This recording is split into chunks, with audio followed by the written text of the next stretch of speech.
लाख का कैसे दिख गया ये? और जिसने लिया उसकी भी जांच चाहिए, जिसने बेचा उसकी भी जांच चाहिए, उसके बाद पैसा कहाँ से गया?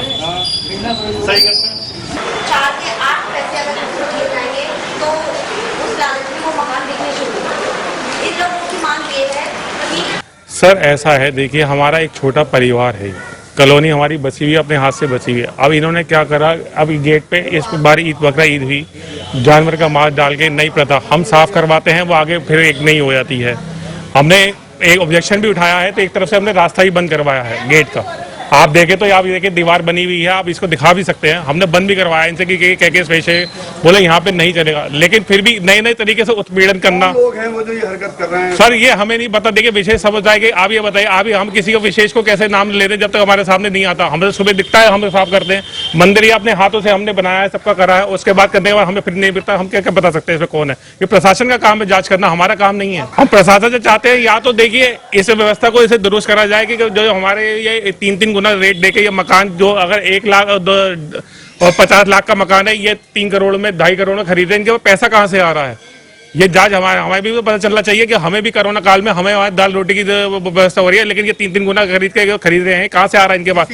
यहाँ ये लाजचंद नगर में पिछले 3-4 सालों से विशेष समुदाय के लोगों के द्वारा 3-4 गुना कीमत देकर कुछ मकान खरीद लिए जाते हैं।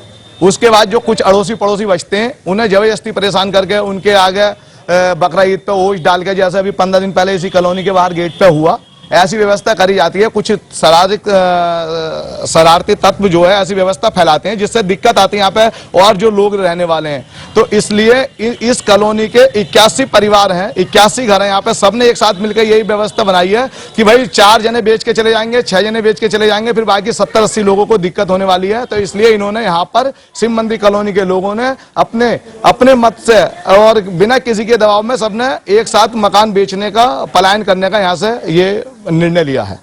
देखिए, जो लाजपत नगर कटघर का मामला है, उस कॉलोनी में कुल 81 मकान हैं, जिसमें 3 मकान अभी हाल ही में अल्पसंख्यक समुदाय द्वारा, बहुसंख्यक समुदाय के द्वारा खरीदा गया है। बाकी उस कॉलोनी में सारे के सारे मकान बहुसंख्यक समुदाय से रिलेटेड हैं। जो प्रकरण है वास्तव में आपसी कुछ घरों के आपसी विवाद का मामला है, जिस पर अधीनस्थ अधिकारियों को मौके पर भेजा गया है, उन लोगों से बातचीत की गई है और इसमें पलायन जैसी कोई बात नहीं है, क्योंकि ऑलरेडी वहाँ पर बहुसंख्यक समाज जो है बहुतायत में है, ऐसी कोई बात नहीं। फिर भी जो स्थानीय स्तर पर असुविधाएँ हैं उनको दूर करने की पूरी कोशिश की। देखिए, कुछ मिसअंडरस्टैंडिंग कारण एक आध लोगों ने ऐसे अपने यहाँ पोस्टर लगाए थे, उनसे बातचीत की गई। जैसा कि हमने बताया कि टोटल 81 मकानों में 3 मकानों को छोड़कर सारे के सारे मकान एक समुदाय के हैं। इस तरह की कोई बात होने का कोई औचित्य ही नहीं बनता है, ऐसी बात है। देखिए, सफाई के लिए ऑलरेडी नगर निगम को निर्देशित किया गया है कि हमेशा नियमित सफाई की जो व्यवस्थाएं हैं उसको वहाँ सुचारू रूप से रखा जाए, जिससे लोगों के मन में किसी तरह का असंतोष इस तरह की बातों को लेकर के नहीं हो। और जैसा कि आपने देखा होगा कि पूरे शहर में ईद उल अजहा के दौरान पूरी तरह से साफ सफाई की व्यवस्था रखी गई थी और इस तरह की शिकायतें नहीं हुई थी। देखिए, सर्वोच्च प्राथमिकता है कि सभी लोगों का हित सुनिश्चित हो, ये सरकार की सर्वोच्च प्राथमिकता है, चाहे भारत सरकार हो चाहे राज्य सरकार हो, और हम सब लोग उसी दिशा में काम कर रहे हैं। और इतना आप लोगों को आश्वस्त कर सकता हूँ वर्तमान सरकार में कि ऐसी बात आप मन में लाइए भी नहीं कि कोई आपका उत्पीड़न करने का साहस भी नहीं कर पाएगा। उत्पीड़न का कोई मतलब ही नहीं है। हम सही काम कर रहे हैं तो मेरा कोई उत्पीड़न कैसे कर सकता है? नहीं कर सकता है।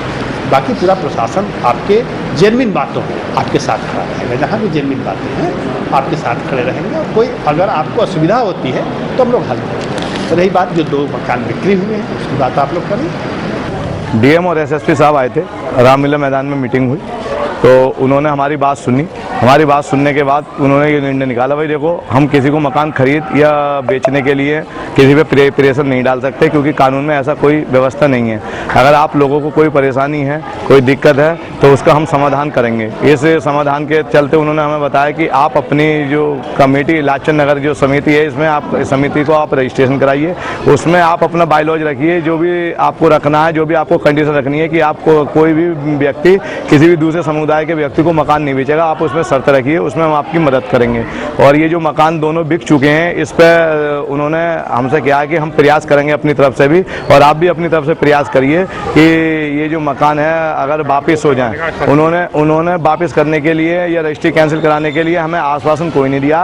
उन्होंने कहिए कि प्रयास कीजिए आप भी, और अपना अगर आपका कोई अगर खरीदार हो आपके समुदाय का, आपका अगर जिसे आप खरीदवाना चाहते हो जिसके, तो हमने उनसे समय मांगा 1 हफ्ते का कि हम 1 हफ्ते में पार्टी तैयार कर लेंगे जो भी लेने वाला होगा, लेकिन जिस व्यक्ति ने लिया उसे यहाँ पे नहीं रहने देंगे। यहाँ के रहने वाले निवासियों को उल्टे सीधे लालच देकर, कच्चे लालच देकर उनकी प्रॉपर्टी खरीदने का काम कर रहे हैं। और पता चला है कुछ विधर्मी लोग जो हैं वो मकानों की छतों पर चढ़कर आसपास के लोग जो हैं वो कहीं ना कहीं ऐसा दुर्व्यवहार या इस तरह का काम करते हैं कि जिससे माँ बेटियों को परेशानी होती है। अभी हम मंदिर में बैठे थे, बात हुई, इंस्पेक्टर कटगर भी यहीं पे हैं, उनसे बात हुई और यहाँ की कॉलोनी के चयनित सदस्यों को लेकर उनके साथ प्रशासन की वार्ता होगी और उसमें ड्रोन के माध्यम से छतों पर कोई भी आसपास का कोई भी गुंडा एलिमेंट अगर कोई दुर्व्यवहार या इस तरह की बात करता है उसके खिलाफ कार्रवाई की जाएगी और यहाँ से पलायन किसी भी कीमत पर नहीं होने जाएगा। यहाँ से अगर उत्तर प्रदेश सरकार में योगी सरकार रहता हुई अगर पलायन करना पड़ा तो वास्तव में प्रशासन को देखना पड़ेगा कि आखिर क्या है, प्रशासन क्या कर रहा है।